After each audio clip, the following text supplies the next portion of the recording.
दिया।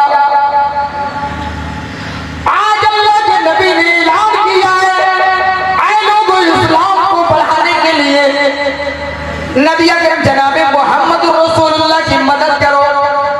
हजरत उमर फारूक ने अपने घर पर बैठ कर के ये प्लान बनाया, आज़म किया, आज मैं हजरत अबू बकर सिद्दीक रज़ियल्लाहु ताला अन्हु से नेकियों में आगे बढ़ जाऊंगा। क्या बना रहा? आज अगर किसी को 10,000 देखते हुए देखे तो कहते हैं ये तो बहुत मालदार है भाई, इसके बराबर हम थोड़ी हो जाएंगे, ये तेरा देने दो। अगर कोई कह दे तो भाई तुम क्यों कह रहे हो, हमारी मर्जी है जितने थे।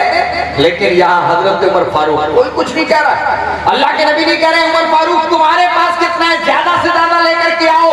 इमाम कायनात ने सिर्फ ऐलान किया, हजरत उमर फारूक इरादा बना रहे आज के इस मौके से फायदा उठाते हुए हजरत अबू बकर सिद्दीक रज़ियल्लाहु ताला अन्हु से नेकियों में आगे निकल जाऊंगा।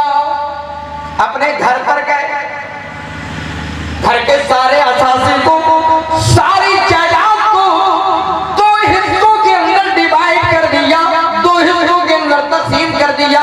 और तकसीम करने के बाद आधा हिस्सा इमाम कायनात जनाब मोहम्मद रसूलुल्लाह सल्लल्लाहु अलैहि वसल्लम की बारगाह में लेकर के चले आते हैं, अल्लाह के नबी के सामने रख दिया। थोड़ी देर में हजरत अबू बकर सिद्दीक रज़ियल्लाहु ताला अन्हु भी अपने तौर पर इरादा बनाए हुए हैं। हजरत अबू बकर सिद्दीक रज़ियल्लाहु ताला अन्हु ने अपने घर के सारे सामान को उठाया और उठाने के बाद अल्लाह के नबी जनाब मोहम्मद रसूलुल्लाह सल्लल्लाहु अलैहि वसल्लम की बारगाह में लेकर के आ जाते हैं। जरा गौर करें, अबू बकर अपने घर पर इमाम कायनात के इशारे पर अपने घर के सारे असासे को उठा करके चले आ रहे हैं। इधर हजरत उमर फारूक जो हजरत अबू बकर से नेकियों में आगे निकलना चाहते हैं, वो नहीं समझ पा रहे थे कि शायद कि इतना सामान लेकर के हजरत अबू बकर आएंगे। आधा हिस्सा 2 हिस्सों में डिवाइड किया, 2 हिस्सों में तकसीम किया, आधी जायदाद अल्लाह के नबी सल्लल्लाहु अलैहि वसल्लम की बारगाह में ला करके डाली। लेकिन जैसे ही हजरत अबू बकर को देखा कि अपने घर का सारा असासा लेकर के चले आए और अल्लाह के नबी ने क्वेश्चन कर दिया, सवाल कर दिया, ऐ अबू बकर तुमने अपने घर का सारा सामान ला करके यहाँ पर जमा कर दिया, तुमने अपने बच्चों के लिए क्या छोड़ा है? ऐ अबू बकर अपने घर के लिए भी कुछ छोड़ करके आए हो या नहीं आए हो? कहने लगे ऐ इमाम कायनात मैंने अपने घर पर अल्लाह उसके रसूल की मोहब्बत को छोड़ दिया है। हजरत उमर फारूक ने देखा, मान लिया नेकियों में हजरत अबू बकर से दुनिया का कोई आदमी मेरे भाइयों आगे नहीं निकल सकता है। युस्लिह लकुम आमालकुम व यगफिर लकुम ज़ुनूबकुम व मन युति'िल्लाह व रसूलहु फ़क़द फ़ाज़ फ़ौज़न अज़ीमा। अम्मा बाद फ़इन्न खैरल हदीस किताबुल्लाह व खैरल हदी हदी मुहम्मदिन सल्लल्लाहु अलैहि वसल्लम व शर्रुल उमूर मुहदसातुहा व कुल्लु मुहदसतिन बिदअह व कुल्लु बिदअतिन ज़लाला व कुल्लु ज़लालतिन फिन्नार।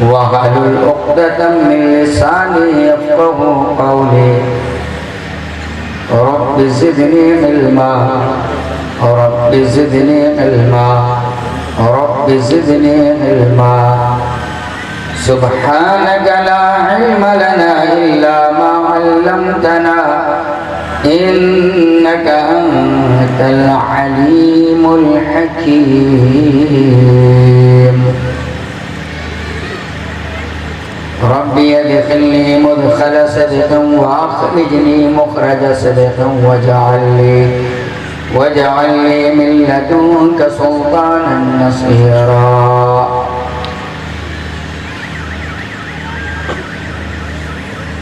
स्टेज पर जलवा अफरोज मुअज़्ज़ज़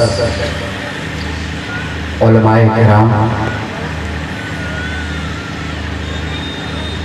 सदर जलसा, नाज़िम स्टेज, प्यारे इस्लामी भाइयों, पर्दा नशीं ख़वातीन इस्लाम और बहनें,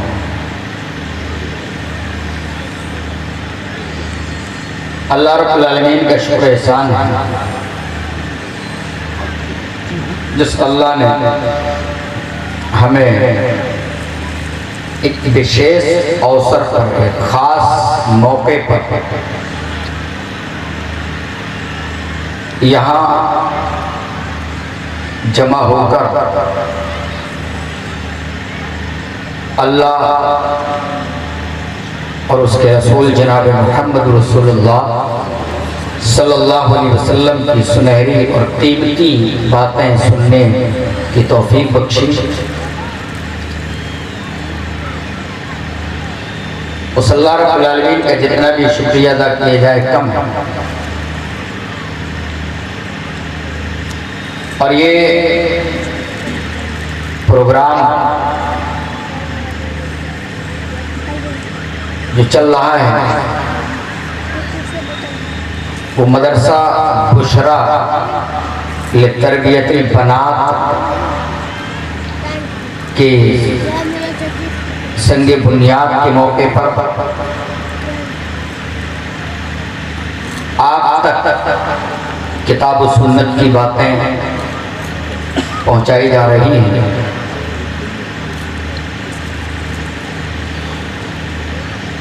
मदारिस की कितनी बड़ी अहमियत है, कितना बड़ा मकाम है, ये उलमाए किराम अच्छी तरीके से जानते हैं। और ख़ासकर बनात, ये बिन्त की जमा है और बिन्त के माना होता है लड़की, गर्ल।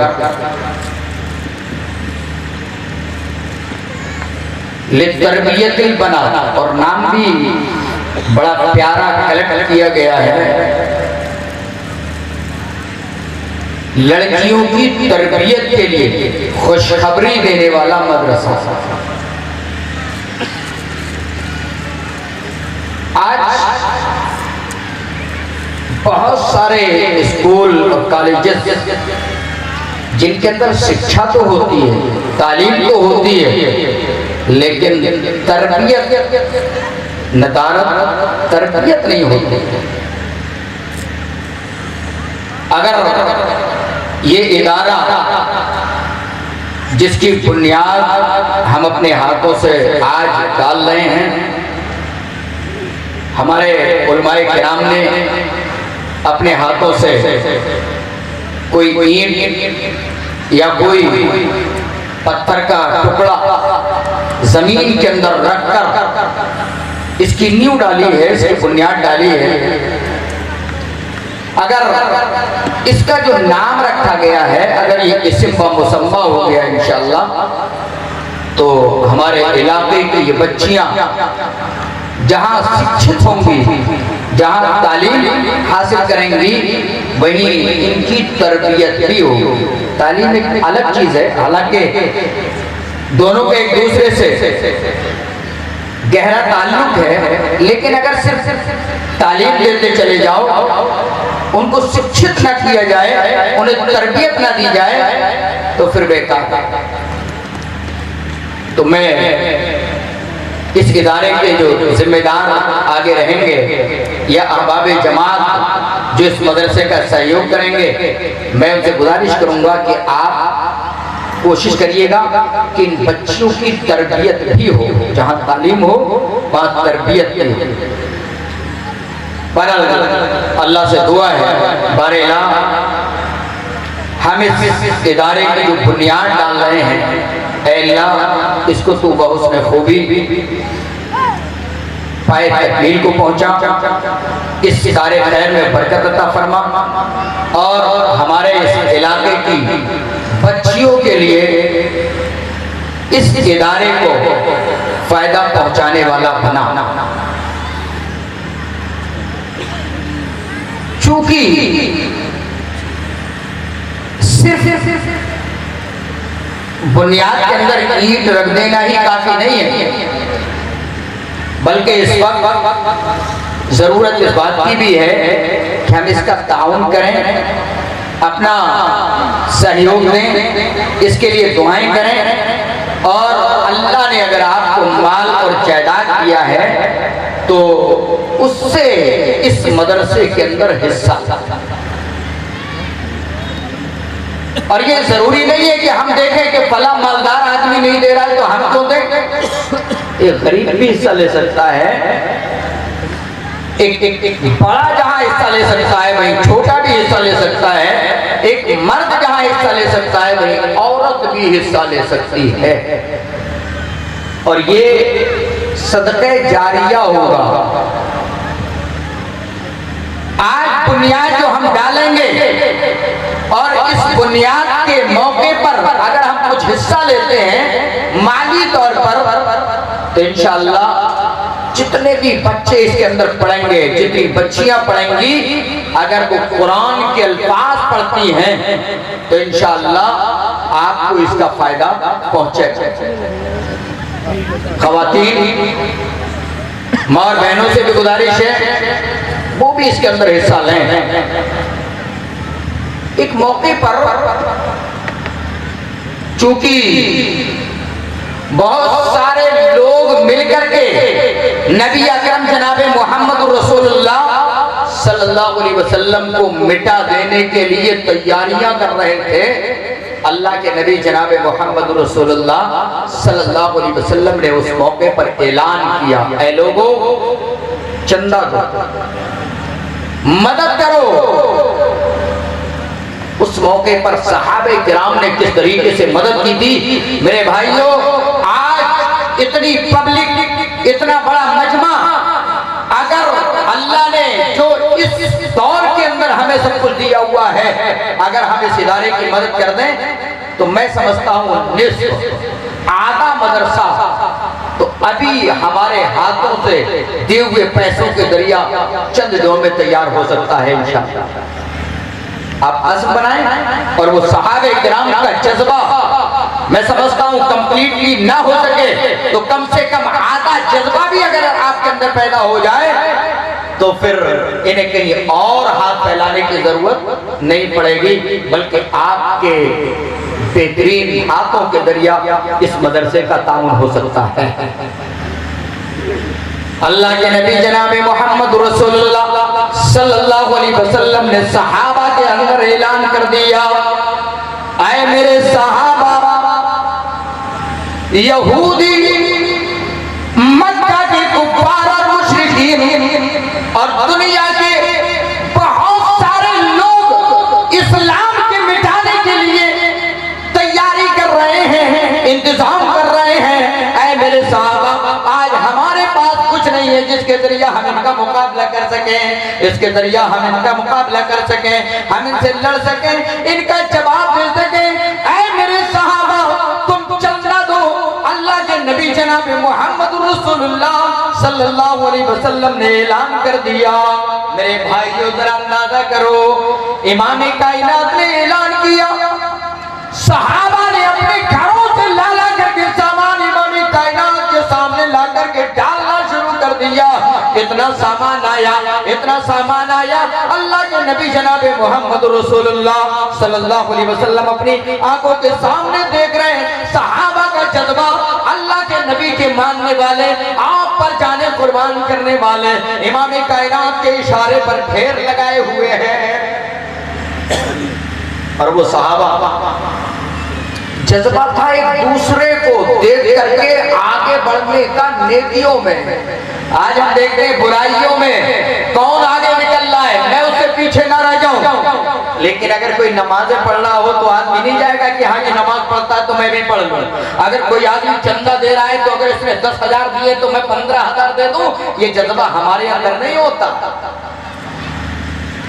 हजरत उमर फारूक रजी अल्लाह तआला अन्हु ने ये अज़्म कर लिया, आज अल्लाह के नबी ने ऐलान किया है, ऐ लोगों इस्लाम को बढ़ाने के लिए नबी अकरम जनाब मोहम्मद रसूलुल्लाह की मदद करो। हजरत उमर फारूक ने अपने घर पर बैठ कर के ये प्लान बनाया, अज़्म किया, आज मैं हजरत अबू बकर सिद्दीक रजी अल्लाह तआला अन्हु से नेकियों में आगे बढ़ जाऊंगा।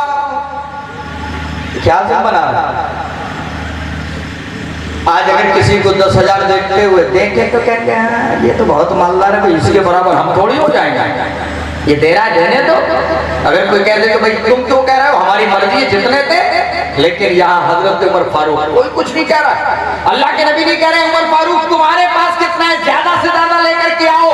इमाम कायनात ने सिर्फ ऐलान किया, हजरत उमर फारूक इरादा बना रहे आज के इस मौके से फायदा उठाते हुए हजरत अबू बकर सिद्दीक रज़ियल्लाहु ताला अन्हु से नेकियों में आगे निकल जाऊंगा।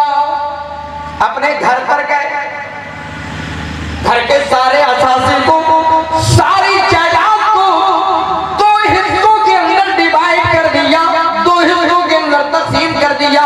और तकसीम करने के बाद आधा हिस्सा इमाम कायनात जनाब मोहम्मद रसूलुल्लाह सल्लल्लाहु अलैहि वसल्लम की बारगाह में लेकर के चले आते हैं, अल्लाह के नबी के सामने रख दिया। थोड़ी देर में हजरत अबू बकर सिद्दीक रज़ियल्लाहु ताला अन्हु भी अपने तौर पर इरादा बनाए हुए हैं। हजरत अबू बकर सिद्दीक रज़ियल्लाहु ताला अन्हु ने अपने घर के सारे सामान को उठाया और उठाने के बाद अल्लाह के नबी जनाब मोहम्मद रसूलुल्लाह सल्लल्लाहु अलैहि वसल्लम की बारगाह में लेकर के आ जाते हैं। जरा गौर करें, अबू बकर अपने घर पर इमाम कायनात के इशारे पर अपने घर के सारे असासे को उठा करके चले आ रहे हैं। इधर हजरत उमर फारूक जो हजरत अबू बकर से नेकियों में आगे निकलना चाहते हैं, वो नहीं समझ पा रहे थे कि शायद कि इतना सामान लेकर के हजरत अबू बकर आएंगे। आधा हिस्सा 2 हिस्सों में डिवाइड किया, 2 हिस्सों में तकसीम किया, आधी जायदाद अल्लाह के नबी सल्लल्लाहु अलैहि वसल्लम की बारगाह में ला करके डाली। लेकिन जैसे ही हजरत अबू बकर को देखा कि अपने घर का सारा असासा लेकर के चले आए और अल्लाह के नबी ने क्वेश्चन कर दिया, सवाल कर दिया, आए अबू बकर तुमने अपने घर का सारा सामान ला करके यहाँ पर जमा कर दिया, तुमने अपने बच्चों के लिए क्या छोड़ा है? आए अबू बकर अपने घर के लिए भी कुछ छोड़ करके आए हो या नहीं आए हो? कहने लगे आए इमाम कायनात मैंने अपने घर पर अल्लाह उसके रसूल की मोहब्बत को छोड़ दिया है। हजरत उमर फारूक ने देखा, मान लिया नेकियों में हजरत अबू बकर से दुनिया का कोई आदमी मेरे भाइयों आगे नहीं निकल सकता है। आज दुनिया के बहुत सारे मुसलमान दूसरे खलीफा यारे गार नबी अकरम जनाब मोहम्मद रसूलुल्लाह के सच्चे साथी इमाम कायनात की तस्दीक करने वाले हजरत अबू बकर को गालियां देते हैं। मौलवी स्टेज पर बैठ करके, न जाने कितने किस्म के मौलवी हैं, ऐसे ही स्टेजों पर बैठ करके हजरत अबू बकर को गालियां देते हैं, जिनको इमाम कायनात ने दुनिया के अंदर जन्नत की बशारत दी। तो हजरत अबू बकर को आज पता नहीं किस मुंह से ये गालियां देते हैं। अल्लाह इनके मुंह को काला कर दे या सत्य मार्ग दे दे। अल्लाह इन बेहतरीन हस्तियों को जो दुनिया की सबसे बड़े वली हैं, सबसे बड़े औलिया हैं, अल्लाह ऐसे लोगों से या तो मोहब्बत करने की प्रेरणा दे दे, या अल्लाह इनसे मोहब्बत करने की तौफीक अता फरमा, या इन पर लानत फरमा।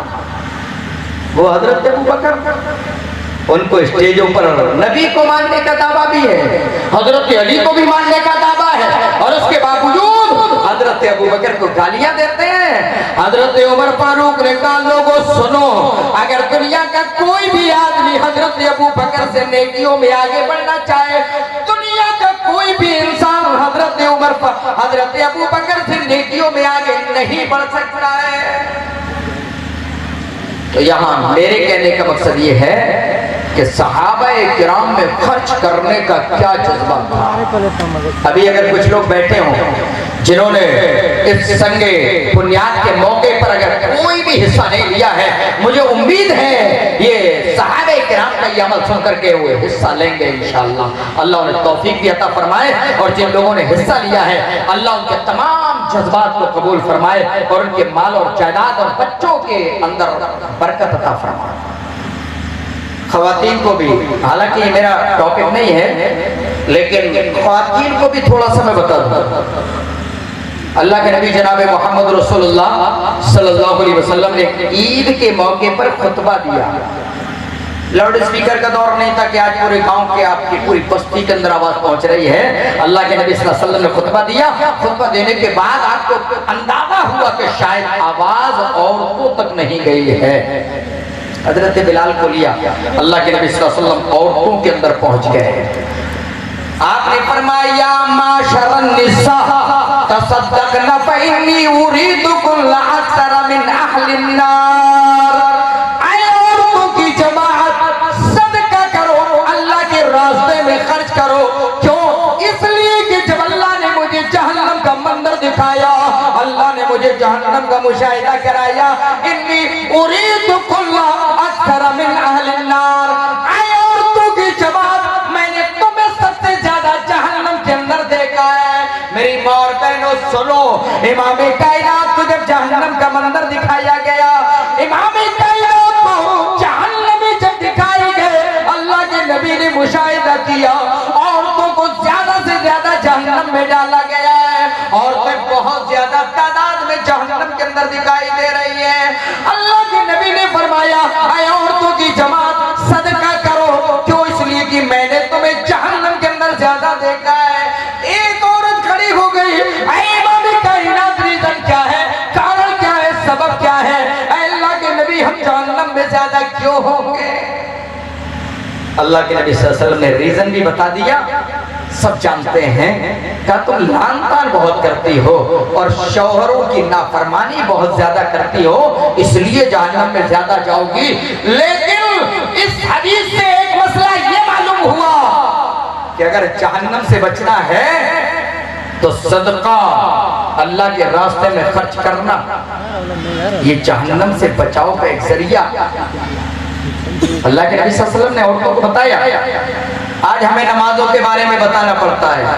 क्यों? हम नमाजें छोड़ते हैं। वो नमाजें नहीं छोड़ते थे, ना वो सहाबियात नमाजें छोड़ती थी, ना वो सहाबी असहाबे किराम नबी के साथी, वो सब नमाजें नहीं छोड़ा करते थे। उनकी तौहीद कमजोर नहीं थी। आज हमें तौहीद बतानी पड़ती है, आज हमें नमाजों के तरीके बताने पड़ते हैं, आज हमें नमाजों की रग़बत दिलानी पड़ती है। मेरे भाइयों, जबकि मुसलमानों को ये काम तो छोड़ने ही नहीं चाहिए थे, लेकिन हो सकता है खर्च करने में आदमी जरा बखील हो जाए, आदमी अपने जेब से पैसा निकालने में कंजूस हो जाए। इसलिए अल्लाह के नबी सल्लल्लाहु अलैहि वसल्लम ने औरतों को बताया, लोगों को बताया, सहाबा को बताया, और औरतों को खास तौर से अलग जाकर के अल्लाह के नबी सल्लल्लाहु अलैहि वसल्लम ने समझाया, ऐ औरतों की जमात, सदका करो ज्यादा से ज्यादा। क्यों? मैंने तुम्हें ज्यादा तादाद में जहन्नम के अंदर देखा है। मेरे भाइयों, लोगों ने बयान किया है कि हजरत बिलाल की झोली में बहुत सारी औरतों ने अपने जेवरात निकाल करके डाल दिए थे, अपने जीनत के सामान को डाल दिया था। मेरे भाइयों, ये जज्बा था उनके अंदर। आज अपने अंदर भी ये जज्बा पैदा करो। इन मदारिस के लिए आज जिनको कोई दूसरा सहयोग नहीं मिल रहा है, कोई दूसरी हेल्प नहीं मिल रही है, आज बल्कि इन मदारिस को मिटाने की कोशिशें की जा रही हैं। मेरे भाई अगर आज हमने इनको नहीं संभाला तो ये समझेंगे नहीं, और आज अगर हमारे मदारिस नहीं बचे तो ना हमारे ये बच्चे पढ़ पाएंगे, न ये खवातीन या बच्चियां नहीं पढ़ पाएंगी, और जब नहीं पढ़ पाएंगी तो सोसाइटी का क्या बनेगा, मुस्लिम मुआशरे का क्या बनेगा, किस तरीके की पोजीशन होगी। मेरे भाइयों हालात ये होंगे कि अगर उनसे पूछा जाएगा कि जरा 4 किताबों के नाम बता, ये उलमा जानते हैं। कभी हमारी जमीयत अहले हदीस हिंद ये कॉन्फ्रेंस के नाम से थी, और इसका एक प्रोग्राम, बड़ा प्रोग्राम कॉन्फ्रेंस की ही शक्ल में बस्ती के अंदर चल रहा था। तो एक इंजीनियर साहब उसके अंदर आए हुए थे, उन्होंने सवाल किया कुछ लड़के, या उन्होंने अपना तजर्बा बताया कॉलेज का, कि जब बच्चों से पूछा गया जरा बताओ 4 आसमानी किताबें कौन कौन सी हैं, जरा नोट कीजिएगा, 4 आसमानी किताबें कौन कौन सी हैं। तो अक्सर बच्चों ने तो नहीं लिखा, किसी ने लिख दिया हजरत मोहम्मद सल्लल्लाहु अलैहि वसल्लम, किसी ने लिख दिया हजरत मूसा अलैहिस्सलाम, किसी ने लिख दिया हजरत ईसा अलैहिस्सलाम। ये तो नबियों के नाम है।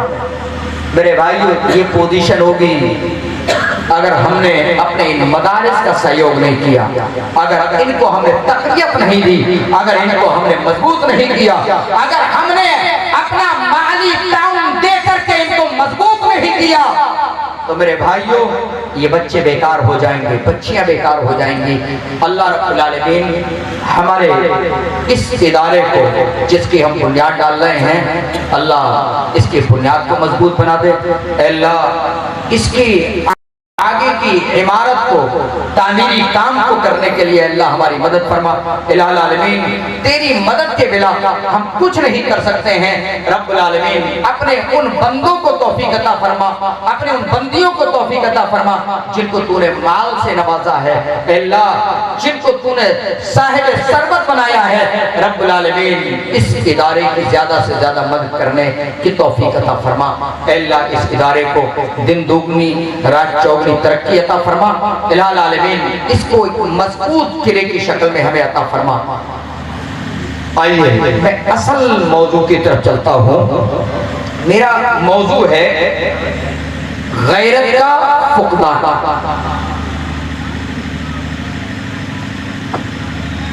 गैरत का फुकदान, गैरत शायद अगर आप उर्दू बोलते हैं या उर्दू से कोई भी ताल्लुक है या अरबी से कुछ ना कुछ ताल्लुक है, ये लफ्ज अरबी का है लेकिन उर्दू में भी इसका इस्तेमाल होता है। गैरत का फुकदान, गैरत कहते हैं शर्मो हया, शर्म खाना, गैरत करना, बाहया बनना, ये है गैरत। फुकदान किसको कहते हैं? ये बाप जराबा का मस्दर है जिसके माना होता है किसी चीज को खो देना, किसी चीज का ना होना। अब पूरा लफ्ज क्या हो गया? गैरत का फुकदान यानी गैरत का खो जाना। आज अगर हम मुस्लिम सोसाइटी पर, हम गैरों की बात नहीं कर रहे हैं, अगर हम अपने मुस्लिम सोसाइटी पर नजर रखें तो वो मोमिना औरत, छोटे और बड़े, जिनको बाहया होना चाहिए था, जिनको गैरतमंद होना चाहिए था, मेरे भाइयों आज हम बेगैरत बनते चले जा रहे हैं। हमारी शर्मो हया खत्म होती चली जा रही है। मेरे भाइयों शक्की शर्मो हया का होना ये मोमिन की एक अलामत है, ये ईमान की एक शाख है, ईमान की एक पहचान है। और गैरत अल्लाह करता है, गैरत नबी भी करते हैं और गैरत मोमिन भी करता है। और अगर ये चीजें हमारे अंदर हैं तो गोया कि हम गैरतमंद हैं, सही मानों में हम मोमिन हैं। आइए हदीस देखते हैं। अल्लाह के नबी जनाब मोहम्मद रसूलुल्लाह सल्लल्लाहु अलैहि वसल्लम ने फरमाया, इन्नल्लाह यगारु व इन्नल मुमिना यगारु व गैरतुल्लाहि मा हर्रमल्लाहु अलैहि। बुखारी और मुस्लिम की रिवायत है। बेशक अल्लाह गैरत करता है। वो इन्नल मोमिन यगारू, मोमिन भी गैरत करता है। वह गैरतुल्लाहि मा हर्रमल्लाहु अलैहि, अल्लाह की गैरत ये है मोमिन ऐसा काम करने लगे जो अल्लाह के नबी जनाब मोहम्मद रसूलुल्लाह, जिसको अल्लाह रब्बुल आलमीन ने उसके ऊपर हराम करार दिया है। अल्लाह की गैरत क्या है? अरे खवातीन, औरतें कहती कि देखिए कैसी बेगैरती ओढ़ रखी है, किस तरीके की बेकार लड़की है ये, इसको तो कोई शर्मो हया ही नहीं है, किस तरीके से नंगी घूम रही है ये। मेरे भाइयों, औरतें कहती थी कैसी बेगैरती ओढ़ रखी है, गोया कि ये लड़की बेगैरत है, शर्म ना करने वाली है, ये बेहया है। लेकिन आज यही चीजें हमारे अंदर भी पैदा होती चली जा रही हैं। मेरे भाइयों, मुस्लिम सोसाइटी के अंदर भी बेगैरती बढ़ती चली जा रही है, बेहयाई बढ़ती चली जा रही है, बेपर्दगी बढ़ती चली जा रही है। मेरे भाइयों, इसको संभालने की जरूरत है। आइए जरा हदीस देखते हैं। अनबी मसऊद अल-बदरी रज़ियल्लाहु ताला अन्हु मरफूअन इन्ना मिम्मा अदरकन नासु मिन कलामिन नुबुव्वतिल ऊला इज़ा लम तस्तही फसना मा शि'त।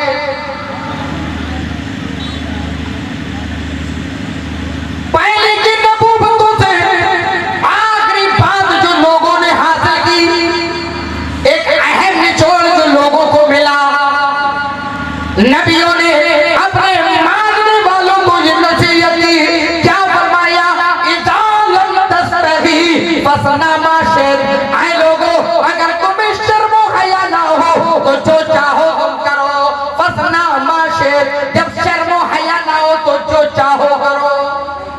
जब आदमी की शर्म खत्म हो जाती है, आदमी जो करता है, मेरे भाइयों से कोई रोकने वाला नहीं, और अगर कोई रोक भी दे तो वो मानने के लिए तैयार नहीं होता है।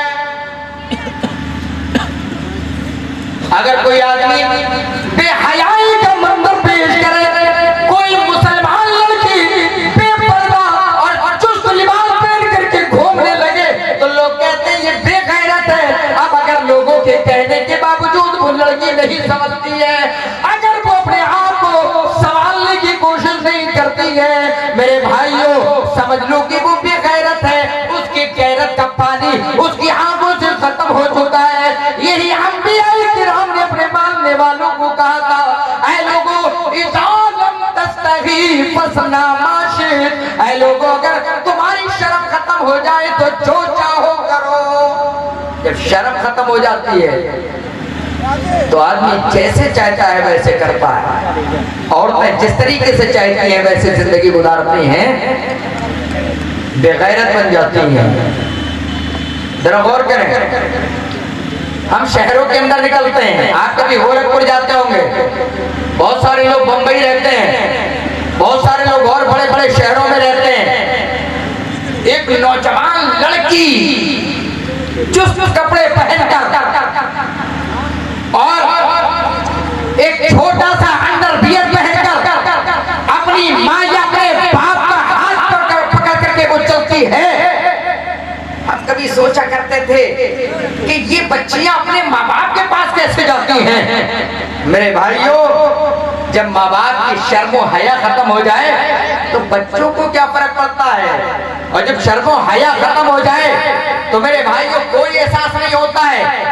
अगर आज हमारे मुस्लिम मुआशरे के अंदर भी ये चीजें पनपने लगे, अगर ये चीजें आ जाएं और उसको आदमी फैशन करार दे ले, नहीं ये तो मॉडर्न दौर है, फर्क क्या पड़ रहा है। मेरे भाइयों, इसी चीज को फरमाया गया, इज़ा लम तस्तही फसना मा शि'त। लोगों, अगर तुम्हें शर्मो हया ना हो तो जो चाहो करो।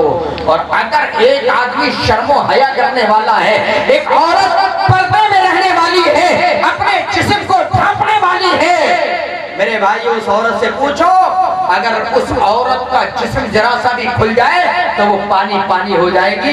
इसको कहते हैं शर्म हया। जो बेगैरत औरतें होती हैं, शादी होने के बाद उनके पेट खिले हुए हैं, उनकी पीठें खुली हुई हैं, उनके मुंह खुले हुए हैं, सीना बिल्कुल खुला हुआ है, कोई फर्क नहीं पड़ रहा है। लेकिन उस मुसलमान औरत से, उस मोमिना औरत से पूछो जो पापर्दा रहती है, अपने जिस्मों को ढक करके रहती है, अगर चंद मर्दों के सामने उसका पेट खुल जाए तो उसकी शर्म हया का आलम क्या होगा। और अगर ना हो तो गोया कि वो औरत बेगैरत है। तो मेरे भाइयों, ये शर्मो हया हमारे अंदर होना चाहिए, ये ईमान की अलामत है। जरा दलील देखते हैं। अल्लाह के नबी सल्लल्लाहु अलैहि वसल्लम निकले, देखा एक नौजवान खड़ा हुआ है, शर्मीला नौजवान, बड़ा सीधा सा नौजवान। एक दूसरा अंसारी सहाबी उसको समझा रहा है, तुम इतनी शर्म क्यों करते हो, तुम बहुत ज्यादा सीधे हो, इतनी शर्म मत किया करो, इतनी हया क्यों करते हो तुम, जरा चालाक बनो, ऐसा करो वैसा करो। अल्लाह के नबी जनाब मोहम्मद रसूलुल्लाह सल्लल्लाहु अलैहि वसल्लम का गुजर हुआ, इमाम कायनात जब करीब से गुजरे, अल्लाह के नबी जनाब मोहम्मद रसूलुल्लाह सल्लल्लाहु अलैहि वसल्लम ने फरमाया, ऐ अंसारी नौजवान, इस आदमी को छोड़ दो, इसको छोड़ दो, इसको शर्म हया करने दो। क्यों? फ़इन्नल हया मिनल ईमान, इसलिए कि हया ये ईमान की अलामत है। आज अगर कोई ये चंद लड़के लड़कियों में घूमते फिरे तो कहेंगे देखो ये बहुत चालाक है, ये तेज कर रहा लड़के हैं। और अगर कुछ लड़के बेचारे बाशरा बामुशर्रा नमाजें पढ़ने वाले अगर वो औरतों से दूर भागे, बच्चियों से दूर भागे तो कहेंगे इसके अंदर तो कोई चालाकी नहीं, ये कुछ नहीं जानता है, ये तो बेकार है। तो उस सहाबी ने भी देखा कि ये आदमी बड़ा सीधा, अपनी नजरों को नीचे रखता है, शर्मो हया ज्यादा करता है, समझाने लगे नहीं इतनी शर्म मत किया करो। अल्लाह के नबी ने देखा कहा नहीं, दाहू, इसको छोड़ दो, फ़इन्नल हया मिनल ईमान, इसलिए कि हया ये ईमान की शाख है। बुखारी शरीफ की बात। मालूम ये हुआ कि अगर बेगैरती हमारे अंदर बढ़ रही है तो हमारा ईमान भी कमजोर पड़ रहा है, हमारा ईमान भी हल्का हो रहा है, हमारा ईमान भी नाकिस हो रहा है। अलग अलग अमाल हैं, जितने अमाल कम करोगे उतना ही ईमान हमारा कमजोर होता चला जाएगा।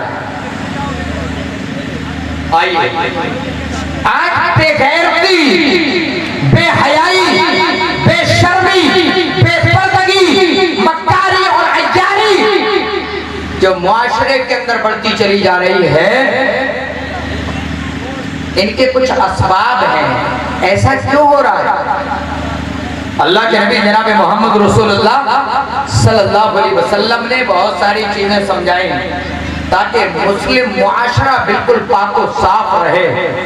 और मुस्लिम मुआशरा ही नहीं, दुनिया के जितने लोग भी इमाम कायनात के कानून को फॉलो कर लें, आपकी बातों को मान लें, तो यकीनन आज जो दुनिया रोना रो रही है, फला लड़की के साथ में ऐसा हो गया, फला लड़की के साथ में रैप कर दिया गया, फला लड़की को किडनैप कर लिया गया। मेरे भाइयों, अगर दुनिया के लोग इमाम कायनात जनाब मोहम्मद रसूलुल्लाह सल्लल्लाहु अलैहि वसल्लम की बातों को मान ले, अगर वो कवानीन पर अमल कर ले जाएं और उनको अगर से नाफिज न किया जाए, लेकिन अपनी जिंदगी के अंदर अगर उसको नाफिज कर लिया जाए, तो दुनिया की कोई ताकत तुम्हारी बच्चियों को नुकसान नहीं पहुंचा सकती है। आइए जरा सिलसिला यहाँ से शुरू करते हैं कि औरत ये तन्हा सफर ना करे। आज बाइक पकड़ाई, मॉडर्न दौर है सब, लड़की बाइक चला रही है, स्कूटी चला रही है, चला करके जा कहाँ रही है इसका कोई पता नहीं है। मर्द औरतों के पास जा रहे हैं, बेशर्मी और बेहयाई कर रही है। नहीं, इस्लाम बड़ा तंग है, औरत को मर्द के साथ में नहीं बैठने देता, औरत को पायलट नहीं बनने देता, औरत को एक ऑफिस में मर्द के साथ में बैठने से मना करता है, इस्लाम एक जगह बैठ करके तालीम हासिल करने से मना करता है। मेरे भाइयों, एतराज तो करते हो, लेकिन अगर सच्चाई के साथ इन चीजों को समझ लो। मैं नहीं कहता इस्लाम मना नहीं करता, अगर हिफाजत के साथ, महरम के साथ में अगर वो गाड़ी ड्राइव करना चाहती है तो चला सकती है, अगर वो हवाई जहाज उड़ाना चाहे तो उड़ा सकती है। लेकिन मेरे भाइयों, कोई तन्हा और सफर करे, किसी मर्द के साथ में तन्हाई अख्तियार करे, तो ये बेशर्मी के दरवाजे खुलते हैं, बेहयाई के, सिनाकारी के, मक्कारी के दरवाजे खुलते हैं। अल्लाह के नबी जनाब मोहम्मद रसूलुल्लाह सल्लल्लाहु अलैहि वसल्लम ने फरमाया, ला यग़लुबन्ना रजुलुम मिन इम्रातिन इल्ला मअ ज़ू महरमिल। कोई आदमी किसी औरत के साथ में तन्हाई अख्तियार ना करे। ताकीद के साथ में अल्लाह के नबी जनाब मोहम्मद रसूलुल्लाह सल्लल्लाहु अलैहि वसल्लम ने फरमाया, कोई आदमी किसी औरत के साथ में तन्हाई अख्तियार ना करे, इल्ला ये कि उसके साथ में उसका कोई महरम हो। मेरे भाइयों, जरा गौर करो, अगर एक औरत एक मर्द के ऑफिस के अंदर तन्हा बैठे हो, अल्लाह के नबी जनाब मोहम्मद रसूलुल्लाह सल्लल्लाहु अलैहि वसल्लम ने फरमाया, जब एक औरत और एक मर्द तन्हाई अख्तियार करते हैं तो तीसरा उनके दरमियान में शैतान होता है। शैतान होता है। शैतान उनके अंदर तरह तरीके के वसवसे पैदा करता है, खुराफात पैदा करता है। मेरे भाइयों, अगर आप चाहें एक जगह पेट्रोल रख दीजिए और उसी के बराबर में जरा जलते हुए कोयले रख दीजिए, और उसके बाद आप कह रही आग कैसे लग गई? तो पेट्रोल के अंदर तो आग पकड़ने की कैपेसिटी है, सलाहियत है, आप कह रही आग कैसे लग गई? मेरे भाइयों, औरत कितनी बेकार क्यों ना हो, कितनी काली करोटी क्यों ना हो, लेकिन अगर एक मर्द के साथ में तन्हा 2-3 घंटे अलग कर दीजिए तो कहीं ना कहीं पेट्रोल की तरह आग पकड़ना शुरू कर देंगे। एक दिन नहीं, दूसरा दिन नहीं, तीसरे दिन आग लग ही जाएगी। इसलिए तो अल्लाह के नबी ने फरमाया, ला यग़लुबन्ना रजुलुन मअ इम्रातिन इल्ला मअ ज़ू महरमिन। कोई आदमी किसी औरत के साथ में तन्हाई अख्तियार न करे। वला तुसाफिरिल मरअतु इल्ला मअ ज़ी महरमिन। इमाम कायनात जनाब मोहम्मद रसूलुल्लाह सल्लल्लाहु अलैहि वसल्लम ने फरमाया, कोई औरत ये तन्हा सफर ना करे जब तक कि उसके साथ में उसका कोई करीबी रिश्तेदार ना हो, उसका कोई महरम ना हो, ऐसा आदमी ना हो जिससे उसकी शादी नहीं हो सकती है। यानी इसका भाई होना चाहिए, उसका चचा होना चाहिए, उसका बाप होना चाहिए, ये करीबी रिश्तेदार जब तक ना हो, औरत तन्हा सफर ना करे। अच्छा जरा बताओ, आज तन्हा सफर सिर्फ क्या दूसरी औरतें कर रही हैं? आज बहुत सारे मुसलमान भी तन्हा सफर करा रहे हैं। शौहर रह रहा है सऊदीया के अंदर, अब फोन कर रहा है मेरी बीवी को ट्रांसफर कर दिया जाए। कैसे किया जाएगा? नहीं, वीजा मैं दे दे रहा हूँ, टिकट बनवा दो, दिल्ली जा करके या लखनऊ जा करके या गोरखपुर जा करके बस प्लेन पे बिठा दो। चलो भाई, प्लेन पे बिठा दिया। तन्हा औरत, जरा गौर करना, आप कहेंगे 4 घंटे का सफर है, भाई फर्क क्या पड़ता है? 4 घंटे का सफर है, शौहर मिल जाएगा। लेकिन जरा मैं ये पूछना चाहता हूं,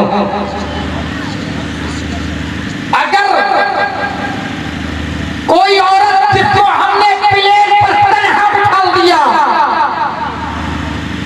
4 घंटे का सफर है, चलो मान लिया, लेकिन 1 घंटे के बाद उसकी तबीयत खराब हो जाए। आपको मालूम है जब प्लेन में बैठो थोड़ी देर के बाद ऐसा लगता है जैसे कान के पर्दे निकल करके बाहर आ रहे हैं।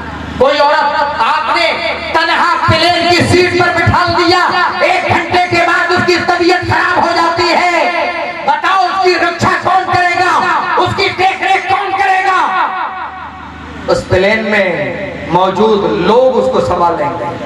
खुदा ना खास्ता उसकी तबीयत ज्यादा खराब हो जाए तो उसके जिस्म पर गैर महरम हाथ लगाएंगे या नहीं लगाएंगे? मेरे भाइयों, इसलिए शरीयत ने बेहयाई को खत्म करने के लिए साफ साफ कह दिया कि कोई औरत तन्हा सफर मना करे। स्कूटी चलाए इस्लाम मना करता है?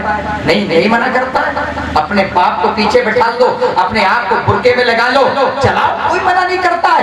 लेकिन बिला जरूरत इस्लाम घर से निकलने के लिए औरत को मना करता है। मर्दों की जिम्मेदारी है कि बाहर का काम करें, हाँ, टहलने के लिए नहीं, शॉपिंग करने के लिए नहीं। अगर इमरजेंसी हालात आ जाए, औरत को निकलना ही पड़ जाए तो अपने बाप के साथ, अपने भाई के साथ, अपने मामा के साथ, अपने चचा के साथ निकल करके जाए, कोई नहीं रोक सकता है। इसलिए शर्त लगाई कि महरम के साथ। और बताऊं, हमारी सोसाइटी के अंदर कभी घर पर लड़की तन्हा है, अभी शादी भी नहीं हुई है, जीजा जी घर पर मौजूद है, बहनोई घर पर आया, माँ ने कहा जा मेरी बेटी को दवा दिला करके लिया। किससे कहा जा रहा है? मेरे भाइयों, अगर शर्मो हया को खत्म करना चाहते हो, मेरे मुल्क हिंदुस्तान के सूबे के कर्नाटक के अंदर मेरे भाइयों जरा गौर करना, मुसलमानों की हया और पर्दे का आलम यह है कि घर पर आने वाला दामाद भी बैठक के अंदर बैठता है, घर के अंदर इस तरीके से चक्कर नहीं लगा सकता जिस तरीके से आज हमारे माशरे के अंदर होता है। हमने देखा कर्नाटक के अंदर बस सासू माएंगी खाना लेकर के, वो आती है, उनको देती है, वो उसी बैठक के अंदर रहते हैं। आज हमारे यहाँ क्या है, सालियां अपने जीजा जी की खिदमत कर रही हैं और जीजा जी अपने साली को जहां चाहे लेकर के जाए, चलो ये तो बहनों ही है, फर्क क्या पड़ता है? मेरे भाइयों, बहुत बड़ा फर्क पड़ता है।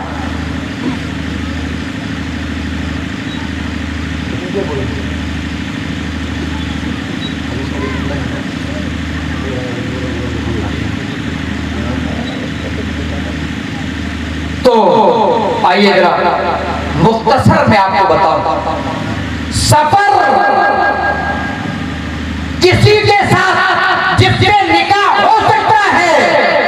आपको मालूम है, अगर एक बहन जो निकाह में है, खुदा ना खास्ता उसकी डेथ हो जाती है, उसकी मौत हो जाती है, तो दूसरी लड़की जो अभी साली है, उसके निकाह में जिसकी शादी नहीं हुई है, वो जा सकती है उसके निकाह में। इसलिए बहनोई से पर्दा है, बहनोई के साथ भी अकेली लड़की सफर नहीं कर सकती है जब तक महरम ना हो।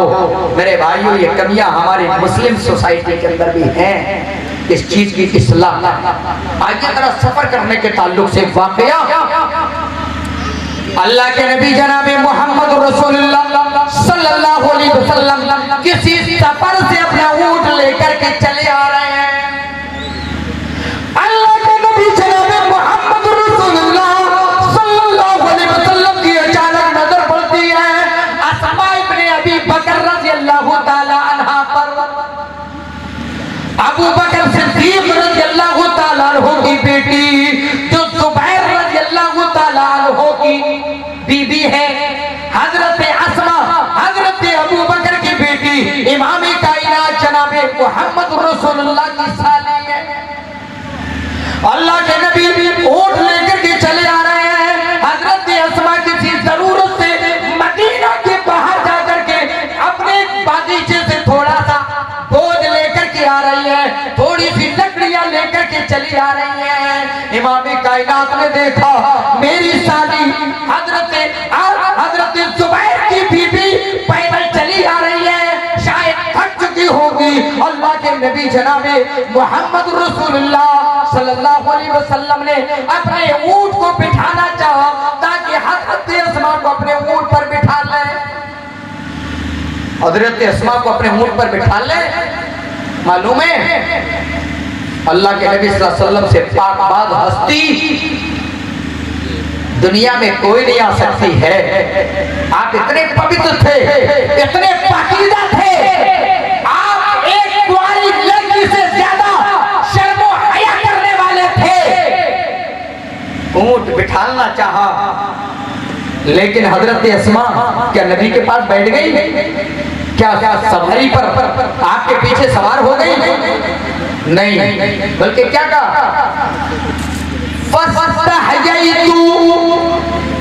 मुझे गैरत आ गई, मैं शर्माने लगी, मुझे शर्म आ गई। क्यों?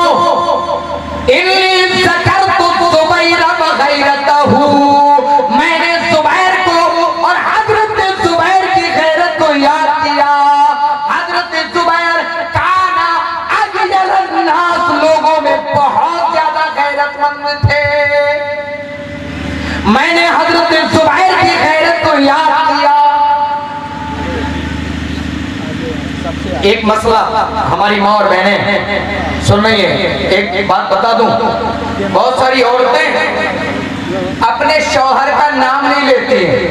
अगर कोई अधिकारी आ जाए, कोई सरकारी डिपार्टमेंट से कोई आदमी आ जाए, अगर पूछने लगे भाई साहब किसी औरत से कहे भाई तुम्हारे पति का नाम क्या है?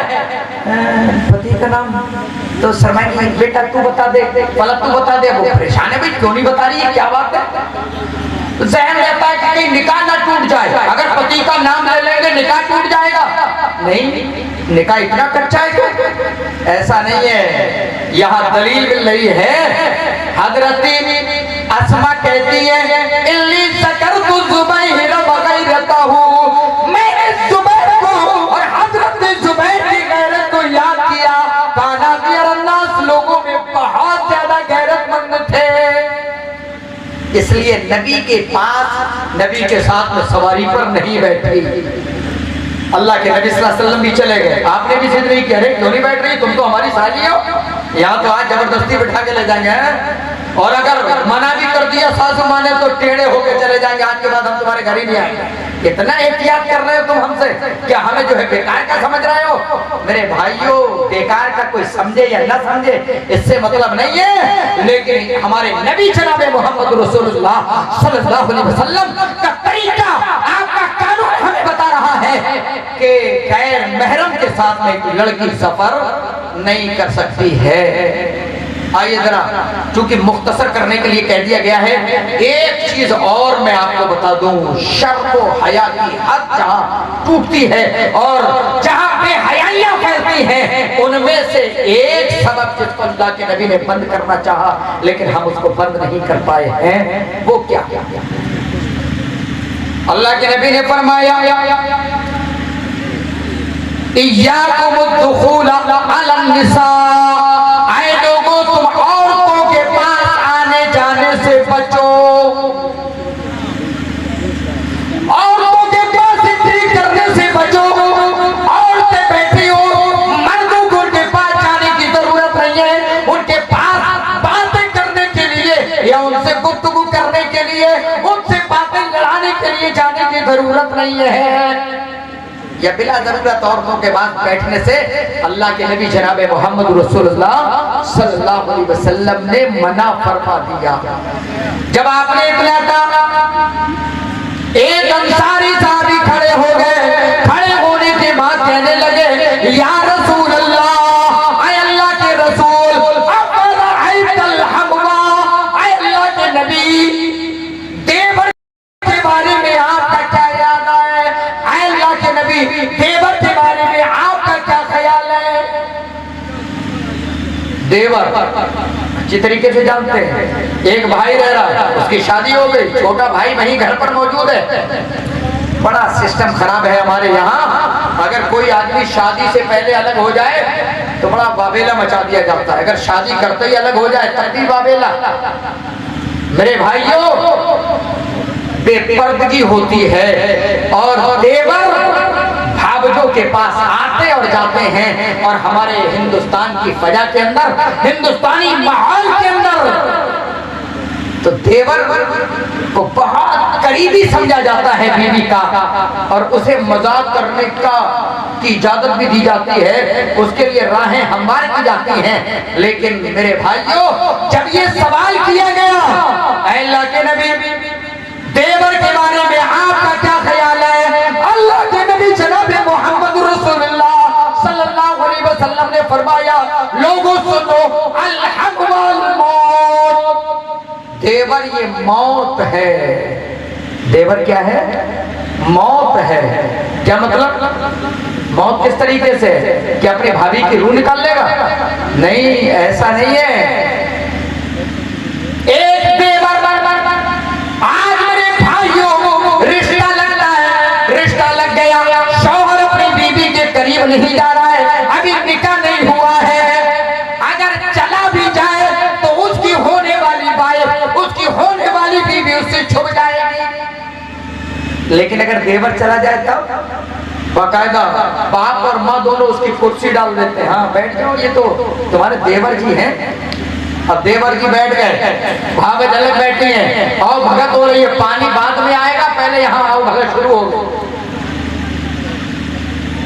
और आज के दौर में जब हर एक के पास एंड्रॉइड मोबाइल है, देवर जी ने कहा भाभी मोबाइल का नंबर दे दो। हाँ ले लो, कोई बात नहीं है। अब मोबाइल का नंबर ले लिया, मोबाइल का नंबर लेके चला गया।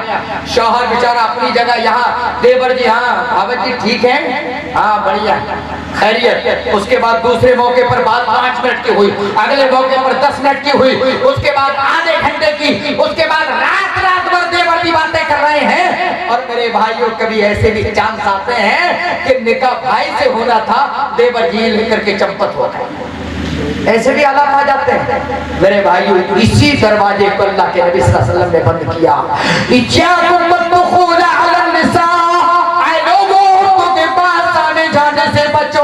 और देवर के बारे में जब पूछा गया, इमाम कायनात ने फरमाया, लोगों सुनो, ये देवर तो मौत है, मौत। अच्छा, इसकी तस्वीर और कर दो थोड़ी सी, मौत कैसे? अब अगर देवर और भावत भाग गए, अभी निकाह भी नहीं हुआ, अगर रास्ते में जाकर किसी होटल में रिश्ते ले लिया और वहां दोनों मिल बैठे, तो क्या होगा? ये जिनाकारी हो जाएगी, और जिनाकारी होगी तो फिर बेशर्मी हो गई नहीं, बेहयाई बढ़ेगी या नहीं बढ़ेगी? मेरे भाइयों, ये सब बेहयाई हैं, बेहयाई के काम हैं। औरतों के पास आना जाना, औरतों के पास तन्हाई अख्तियार करना, औरतों का तन्हा सफर करना, मेरे भाइयों ये तमाम बेहयाई के काम हैं। और आखिर में आज ये मोबाइल बेहयाई को लोगों के दरमियान में फैलाने का एक बहुत बड़ा जरिया है। आज बेटी के हाथ में, नौजवान बेटी के हाथ में भी मोबाइल है, बाप दे रहा है, कोई अर्ज नहीं है। मेरी बेटी तो तकरीर सुन रही होगी। मेरे भाइयों, तकरीर अगर 500 व्यूज बढ़ गए, अब इसके बाद उसमें अधनंगी तस्वीरें भी आना शुरू होती हैं। लड़की देख रही है, देखते देखते अचानक गलत तस्वीर आ गई, उसने उस पर क्लिक कर दिया। अब न जाने गूगल पर वो कहां पहुंच रही है आपको पता? ये लड़कियां कहां घूम रही हैं? आज की ये नौजवान जनरेशन वक्त से पहले पालिक हो रही है। क्यों? इस एंड्रॉइड मोबाइल ने इनको बर्बाद कर दिया है। ये रात के सन्नाटे में इन मोबाइलों पर लगे हुए होते हैं। मेरे भाइयों, कल तक ये प्रिंट मीडिया थी जिसके अंदर गंदी तस्वीरें छप जाया करती थी। आज इन अखबारों को कोई नहीं उठा रहा है, हर वक्त इन मोबाइलों के अंदर गंदी तस्वीरें। फेसबुक खोलो तो तस्वीरें, फेसबुक को या यूट्यूब कुछ भी चलाओ, गंदी तस्वीरें पहले आ रही हैं, बेहयाई फैल रही है। आइए कुरान की वो आयत कोट कर देता हूँ। आज इनके दरिया जो बेहयाइयां हम फैलाने का सबब बन रहे हैं या दूसरे बन रहे हैं, तमाम के लिए अल्लाह रब्बुल आलमीन ने क्या फरमाया? अल्लाह ने फरमाया, इन्नल लदीना युहिब्बूना अन तशीअल फाहिशतु फिल लदीना आमनू, बेशक वो लोग जो मोमिनों के दरमियान में बुराइयों को फैलाते हैं, बेहयाइयों को फैलाते हैं, बेशर्मी को फैलाते हैं, अल्लाह ने फरमाया, लहुम अज़ाबुन अलीमुन फिद दुनिया वल आखिरा, उनके लिए दुनिया के अंदर भी दर्दनाक अज़ाब है और आखिरत के अंदर भी बड़ा खतरनाक अज़ाब है। वल्लाहु यअलमु व अंतुम ला तालमून। अल्लाह जो जानता है वो तुम नहीं जानते हो। मेरे भाइयों, आज हम भी बुराइयों को फैलाने का जरिया बन रहे हैं। आज हम भी बेहयाइयों को, बेशर्मी को फैलाने का जरिया बन रहे हैं। अगर हम भी मोमिनों के दरमियान में ये सब काम करते हैं तो ये आयत हमें भी बता रही है। और दूसरे लोग जो चाहे अखबारों के जरिया, चाहे इलेक्ट्रॉनिक मीडिया के जरिया जिस तरीके से भी बेहयाइयों को फैला रहे हो, उन तमाम के लिए दुनिया के अंदर भी दर्दनाक अज़ाब है और आखिरत के अंदर भी है। और अल्लाह ने फरमाया, लोगों सुनो, वला तक़रबुल फ़वाहिशा मा ज़हरा मिन्हा व मा बतना। ऐ लोगों, इन बेहयाइयों के करीब ना जाओ, चाहे वो छुपी हुई हो, चाहे वो खुली हुई हो। आज मोबाइल ये छुप करके जो हम बुराइयां कर रहे हैं, ये आयत आज से 1450 बरस पहले हमें बता चुकी है कि लोग गुनाह छुप करके भी करेंगे और खुल करके भी करेंगे। लेकिन फहाशी चाहे छुप के की जाए, गुनाह चाहे छुप करके किया जाए, चाहे ऐलानिया किया जाए, अल्लाह जानता है, गरचे हम नहीं जानते हैं। और अल्लाह ने तमाम चीजों के बारे में बता दिया। लोगों, जमा कसेगा अल्लाह ने इस्तेमाल किया, जमा का लफ्ज़ इस्तेमाल किया, वला तक़रबुल फ़वाहिशा। ऐ लोगों, बेहूदगी, फहाशी जिस तरीके से भी हो, उनके किसी भी किस्म की हो, उनके करीब ना जाओ। लिहाजा मेरे भाइयों, अपनी इस्लाह करो, बेहयाइयों के करीब न जाओ। अल्लाह रब्बुल आलमीन से दुआ है, अल्लाह हमारे मुस्लिम मुआशरे के अंदर इस्लाह फरमा, अल्लाह हमारे अंदर शर्म व हया पैदा फरमा। इलाहुल आलमीन, बाप को अपनी बेटी के बारे में सोचने वाला बना, अपने भाई को अपनी बहन के बारे में गैरतमंद बना, अपने मामा को अपने भांजी के बारे में गैरतमंद बना। अल्लाह हमारे मुस्लिम मुआशरे ही को नहीं, बल्कि हमारे मुल्क की तमाम बेटियों की रक्षा और हिफाजत फरमा। अल्लाह हमारी बेटियों को अपने पूरे जिस्म को ढककर बाहर निकलने की तौफीक अता फरमा। इलाहुल आलमीन, जो गलत सोच रख करके बाहर निकलती हैं कि नहीं हम निकलेंगे, हमारा जिस्म है, मेरे भाइयों, हमारे मोहम्मद रसूलुल्लाह सल्लल्लाहु अलैहि वसल्लम ने जो कह दिया कि अगर औरत बेपर्दा, बेहयाई के आलम में, नीब उरिया, नंगे लिबास के आलम में निकलेगी तो शैतान उसके पीछे रहता है और शैतान उसको शैतान उसको मुज़य्यन करके पेश करता है, जिससे चिंगारियां उठेंगी, जिससे नौजवान के अंदर हैजाई कैफियत पैदा होगी और न जाने कितने वाक़यात रूनमा होंगे। अल्लाह हमारी तमाम बेटियों की हिफाजत फरमा, हमारी तमाम बहनों की हिफाजत फरमा। इलाहुल आलमीन, हमें अपनी नजरों को नीचे रखने वाला बना। अल्लाह, जो हया ईमान के शाख है, रब्बुल आलमीन मोमिन मर्दों के अंदर, मोमिना औरतों के अंदर वो कूट करके भर दे। इलाहुल आलमीन, इस्लाम के क़वानीन को हमें फॉलो करने वाला बना। अल्लाह, इस्लाम की डगर के अलावा चलने से हमारी हिफाजत फरमा। आमीन तक़ब्बल या रब्बल आलमीन। अक़ूलु क़ौली हाज़ा अस्तग़फ़िरुल्लाह ली व लकुम लिसाइरिल मुस्लिमीन। अस्सलामु अलैकुम व रहमतुल्लाहि व बरकातुहू। जज़ाकुमुल्लाहु खैर। आप हज़रात